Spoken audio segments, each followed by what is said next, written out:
ভুলেই গেছি প্রায় আমাদের যে অর্জুনের কথা, নিমের কথা, আমাদের যে হরিতকি বহেরার কথা। আমরা এখন শুধুই যে সকল ঔষধ। ফুলবাড়িতে এক শহীদ এক বৃক্ষ স্লোগানে ৭,০০০ বৃক্ষরোপণ কর্মসূচির উদ্বোধন। মোহাম্মদ ফয়জার রহমানের রিপোর্টে বিস্তারিত।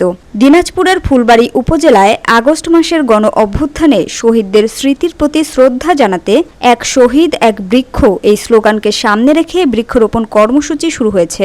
শনিবার সকাল ১০টায় উপজেলা পরিষদ চত্বরে এই কর্মসূচির আনুষ্ঠানিক উদ্বোধন করেন ফুলবাড়ি উপজেলা নির্বাহী অফিসার মোহাম্মদ ইসাহাক আলী। উপজেলা প্রশাসন ও সামাজিক বন বিভাগের যৌথ আয়োজনে এ কর্মসূচির আওতায় ফুলবাড়ি পৌরসভা ও উপজেলার ৭টি ইউনিয়নে মোট ৭,০০০ বৃক্ষরোপণ করা হবে। বিভিন্ন প্রজাতির ফলজ, বনজ ও ঔষধি গাছ রোপণের মাধ্যমে এ কার্যক্রম বাস্তবায়ন করা হচ্ছে।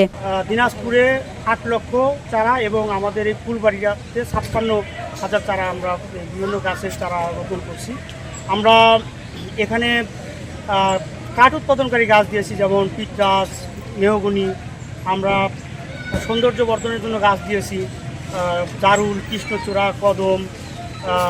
তারপরে আমরা বিভিন্ন ঔষধি গাছ দিয়েছি, জাতনিম, তারপরে হচ্ছে অর্জুন, হরিতকি, বহেরা। আমরা বিভিন্ন ফলের গাছ দিয়েছি, জাম, জাম, লেবু, তারপরে হচ্ছে আপনার ডাব, তারপরে তাল সহ বিভিন্ন প্রজাতির আমরা মোট ৩২ প্রকারের গাছ দিয়েছি। তো আপনারা জানেন আমাদের ক্রমাগত পরিবেশ উষ্ণ হয়ে উঠছে। আমাদের এই পরিবেশের ভারসাম্য রক্ষায় বা এই তাপমাত্রা নিয়ন্ত্রণে এই গাছের ভূমিকা অপরিসীম। আমরা গাছ ছাড়া আমাদের অস্তিত্ব কল্পনা কোনোভাবেই আমরা করতে পারি না। আপনারা জানেন যে আমাদের প্রকৃতি এবং আমাদের যে জীবনযাত্রা ক্রমশই মানুষজন অসহিষ্ণু হয়ে উঠছে। আমাদের এই প্রকৃতিকে, আমাদের এই মনকে শান্ত করার জন্য যেমন সৌন্দর্য বর্ধনকারী গাছ জরুরি, সেই সাথে আমাদের আপনারা জানেন যে ঔষধি গাছগুলো আছে, সেগুলো আমরা আসলে ভুলেই গেছি প্রায় আমাদের যে অর্জুনের কথা, নিমের কথা, আমাদের যে হরিতকি বহেরার কথা। আমরা এখন শুধুই যে সকল ঔষধ আছে ঔষধের উপর নির্ভরশীল হয়েছি। আমাদের উচিত আবারও গাছের কাছে ফিরে যাওয়া।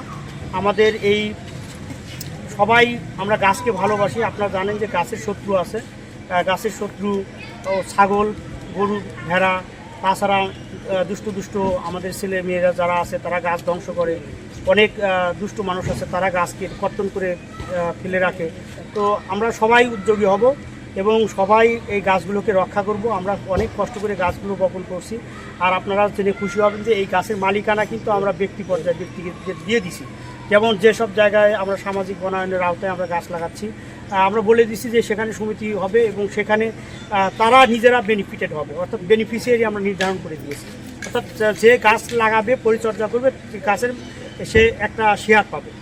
সেই হিসেবে আমরা প্রত্যেককেই অ্যাড্রেস করেছি এবং আমরা তাছাড়া বিভিন্ন শিক্ষা প্রতিষ্ঠানে, আমাদের সরকারি দপ্তরে। Samia Sultana, GBC television.